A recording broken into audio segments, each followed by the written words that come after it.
오늘도 귀하고 복된 날입니다. 11월 20일 월요일 새벽 기도회를 함께 드립니다. 함께 찬송가 32장 부릅니다. 찬송가 32장입니다.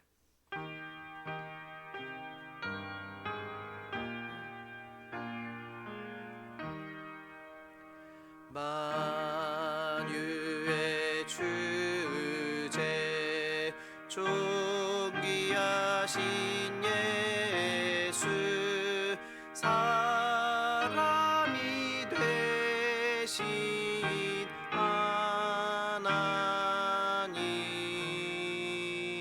나 사모하여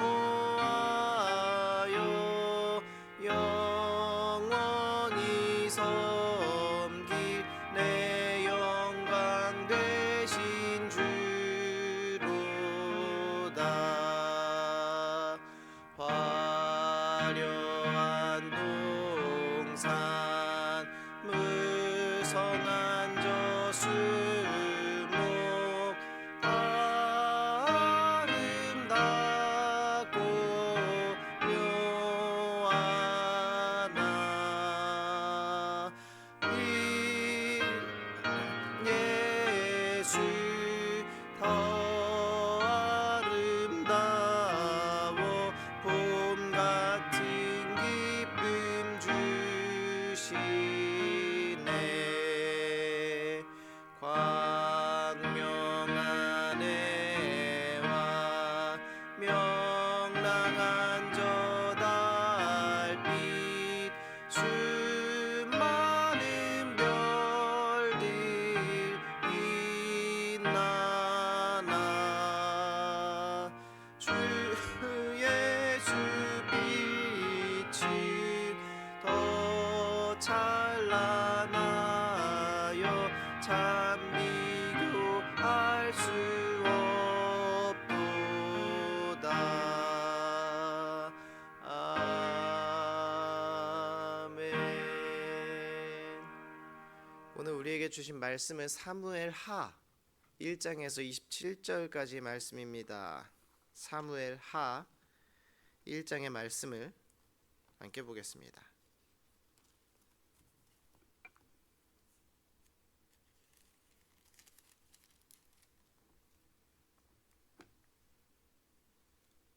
사무엘하 1장 2절 한 절씩 교독합니다. 사울이 죽은 후에 다윗이 아말렉 사람을 쳐 죽이고 돌아와 다윗이 시글락에서 이틀을 머물더니 사흘째 되는 날에 한 사람이 사울의 진영에서 나왔는데 그의 옷은 찢어졌고 머리에는 흙이 있더라. 그가 다윗에게 나와 땅에 엎드려 절하매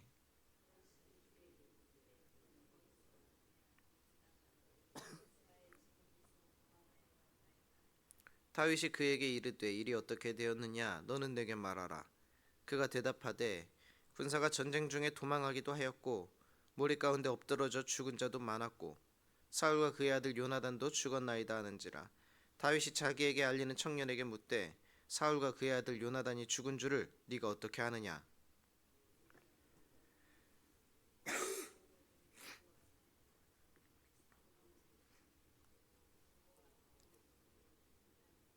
사울이 뒤로 돌아 나를 보고 부르시기로 내가 대답하되 내가 여기 있나이다 한즉 내게 이르되 너는 누구냐 하시기로 내가 그에게 대답하되 나는 아말렉 사람이니이다 한즉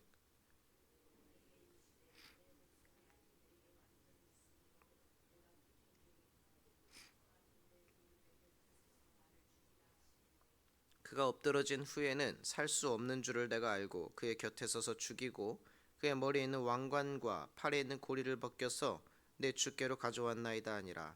이에 다윗이 자기 옷을 잡아 찢음에 함께 있는 모든 사람도 그리하고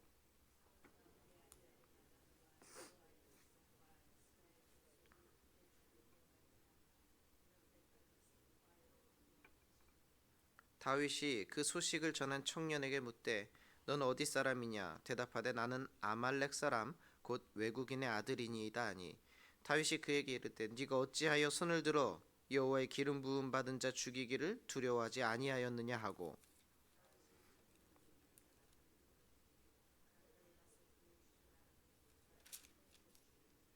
다윗이 그에게 이르기를 네 피가 네 머리로 돌아갈지어다. 네 입이 내게 대하여 증언하기를 내가 여호와의 기름 부음 받은 자를 죽였노라 함이니라 하였더라. 다윗이 이 슬픈 노래로 사울과 그의 아들 요나단을 조상하고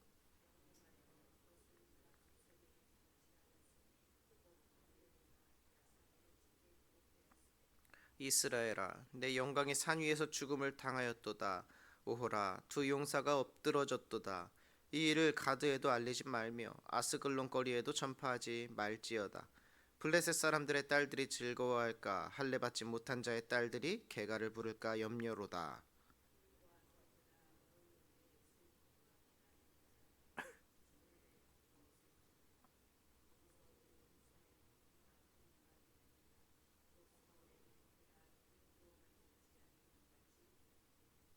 죽은 자의 피에서 용사의 기름에서 요나단의 활이 뒤로 물러가지 아니하였으며 사울의 칼이 헛되이 돌아오지 아니하였도다. 사울과 요나단이 생전에 사랑스럽고 아름다운 자이러니 죽을 때에도 서로 떠나지 아니하였도다. 그들은 독수리보다 빠르고 사자보다 강하였도다.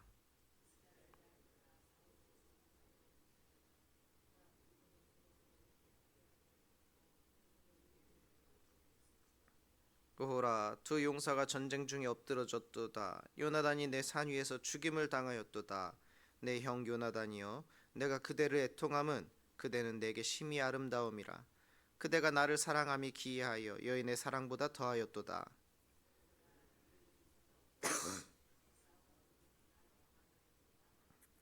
아멘. 오늘 사무엘하 1장에 한 아말렉 청년이 옷은 찢어진 채로 머리에는 흙이 묻은 채로 다윗을 급하게 찾아옵니다. 누가 봐도 전쟁터에서 가까스로 살아남은 그런 모양새를 한 청년이었습니다. 마침 다윗은 다른 곳에서 아말렉 족속과의 전투를 치르고 이제 돌아와서 승리의 기쁨에 취해 있을 때였는데 이 청년이 가지고 온 소식은 실로 참담했습니다. 이 청년의 이야기를 들어보니까요. 갈보아 산에 우연히 자기가 올라갔는데 사울이 이제 힘이 들어서 자기 창에 기대어서 있었어요. 그리고 뒤를 돌아봐서 자기를 바라보고 자기를 대신 죽여달라고 이야기를 하길래 자신이 죽였고 그의 머리에 있던 왕관과 팔찌를 지금 다윗에게 가지고 왔다고 그렇게 증언을 합니다. 실제로 그의 손을 보니까 사울이 쓰고 있던 왕관과 팔찌가 들려 있었습니다. 다윗과 그 신하들은 모두가 자신들의 옷을 찢으면서 하루 종일 온종일 슬퍼하면서 그렇게 하루를 보내게 되지요. 그런데 지난 토요일에 우리가 사무엘상의 가장 마지막 장면을 보면은 좀 다르게 기록이 되어 있습니다. 사무엘상 31장에서는요. 사울이 길바산에서 블레셋과의 전투 중에 화살에 맞았고 치명상을 입게 되어 더 이상 도망치기 힘든 그런 상황에 놓였습니다. 이 상황에서 자기가 블레셋 사람들에 죽게 되느니 그건 너무 모욕적이니까 자기 부하에게 이야기하기를 차라리 네가 나를 죽여달라 그렇게 이야기를 하지요. 그런데 어떻게 자기 자신을 찌를 수가 있겠습니까? 거부합니다. 천하의 다윗도 기름 부음 받은 그 왕을 내가 심판하지 않겠도라고 두 번이나 공언한 마당에 사울의 최측근이었던 그의 부하가 그렇게 할 수는 없었습니다. 그러자 사울이 칼을 빼어서 스스로 자결을 했다라고 기록이 된 것이 바로 앞에 있는 사무엘상의 가장 마지막 이야기. 이 두 가지의 진술은 조금 다르지요. 하나는 내가 죽였다이고 사무엘상에 나와 있는 것은 사울이 스스로 목숨을 끊었다이고요. 그런데 같은 기록이 역대상에도 기록이 되어 있습니다. 그런데 역대상을 보면 모든 내용이 사무엘상의 내용, 그러니까 사울이 스스로 자결을 했다라는 기록과 일치합니다. 그러면 이 아말렉 청년은 왜 자기가 하지도 않은 일을 자기가 했다라고 다윗을 찾아와서 이야기를 한 것일까요? 구체적으로 나와 있지는 않지만 아마도 다윗과 이 사울의 관계를 어느 정도는 알고 있었던 청년이었던 것 같습니다. 사울이 다윗을 미워했었고 또 여러 차례 죽이려고 했다라는 사실을 알고 있는 사람이었던 것 같습니다. 그런 숙적이었던 사울의 죽음을 다윗에게 알리게 된다면, 심지어 그 왕관과 팔찌를 들고 가서 내가 죽였노라고 이야기를 한다면 뭔가 나에게 좋은 일이 생기지 않을까, 그렇게 생각을 했던 것 같습니다. 다른 무기든 자기 부하들이 많이 있는데 사울이 전쟁터에서 처음 본 이 청년에게 자신을 죽여달라고 했습니까? 절대로 그렇지 않았겠지요. 여러 가지 의심스러운 정황들이 있습니다.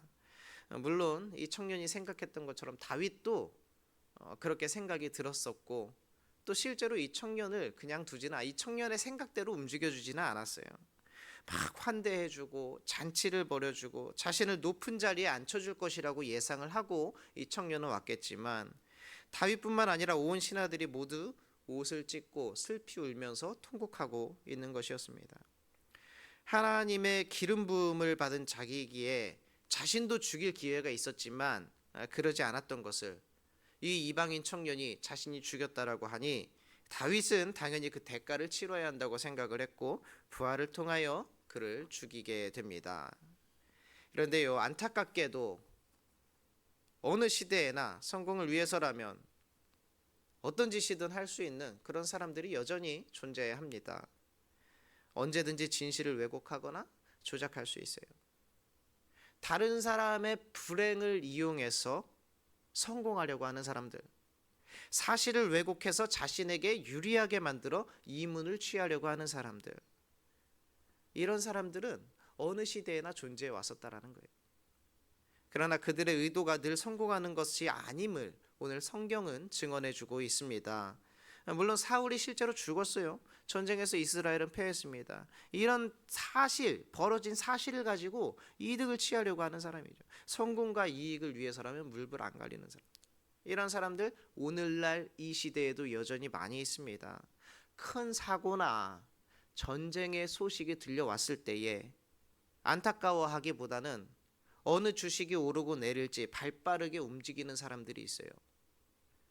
둘 사이에 분쟁이 발생했을 때 그것을 화해시키기보다는 누구의 편을 들어주는 것이 나에게 유리할지 그것부터 계산을 해요. 어떤 사건 앞에서 무엇이 옳고 그른지를 판단하기보다는 무엇이 나에게 유리하고 이문이 남는지 그런 것들을 먼저 생각하는 사람들이 너무나도 많다라는 거예요. 어쩌면 우리들의 모습인지도 모르겠습니다. 이런 사람들이 뭔가 지혜로워 보이고 또 이 세상에서 득세하는 것처럼 보여도 결국 심판은 하나님께서 반드시 하신다라는 것입니다. 하나님이 이 역사를 주관하시고 그리고 통치하시고 다스리실 수 있도록, 그래서 불의하고 악한 자들이 왜곡된 계략으로 다른 사람들을 통해서, 다른 사람들의 아픔이나 불행을 통해서 이문을 취하지 않도록, 무고하고 연약한 사람들이 괜히 피를 흘리지 않도록 우리가 이 시대를 위해서 기도하고 이 세상 곳곳에서 벌어지고 있는 안타까운 현상들을 바라보면서 먼저 무릎 꿇고 기도할 줄 아는 그런 영성이 사실은 우리들에게 더 필요한 줄로 압니다. 세상을 살아가는 데에는 어쩌면 지혜로운 것이 좋을지 모르겠으나 하나님 앞에 신앙생활을 함에 있어서는 그런 지혜보다는 무릎 꿇고 기도할 수 있는 뜨거운 눈물을 가진 영성이 오히려 하나님과 나 사이를 더욱더 가깝게 해주는 것입니다. 아무쪼록 이번 한 주간 나의 이문과 나의 유리함 이런 것들보다는 하나님의 마음을 품고 먼저 기도할 수 있는 그런 복된 한 주간 되시기를 주의 이름으로 축원합니다. 기도하겠습니다. 할렐루야. 은혜가 풍성하신 아버지 하나님, 이 세상이 악하고 또 그 악한 세상을 살아가다 보니 사람들도 점점 영악해집니다. 그러나 그런 영악함, 그런 지혜는 우리가 먼저 내려놓게 하시고 하나님 앞에 진실한 모습으로 나아와 진정으로 다른 이들을 위해 눈물 흘리며 안타까워하며 기도할 수 있는 그런 영성을 우리에게 허락하여 주시옵소서. 특별히 이제 한 주간이 시작됩니다. 하나님, 무엇이 나에게 유리한지 계산기 먼저 두드리는 사람이 아니라 하나님 앞에 먼저 기도하는 사람 되게 하여 주시옵소서. 감사드리며 예수님의 이름으로 기도드리옵나이다. 아멘. 하늘에 계신 우리 아버지여, 이름이 거룩히 여김을 받으시오며 나라의 임하옵시며 뜻이 하늘에서 이루어진 것 같이 땅에서도 이루어지이다. 오늘날 우리에게 일용할 양식을 주옵시고 우리가 우리에게 죄 지은 자를 사하여 준 것 같이 우리 죄를 사하여 주옵시고 우리를 시험에 들게 하지 마옵시고 다만 악에서 구하옵소서. 대개 나라와 권세와 영광이 아버지께 영원히 있사옵나이다. 아멘.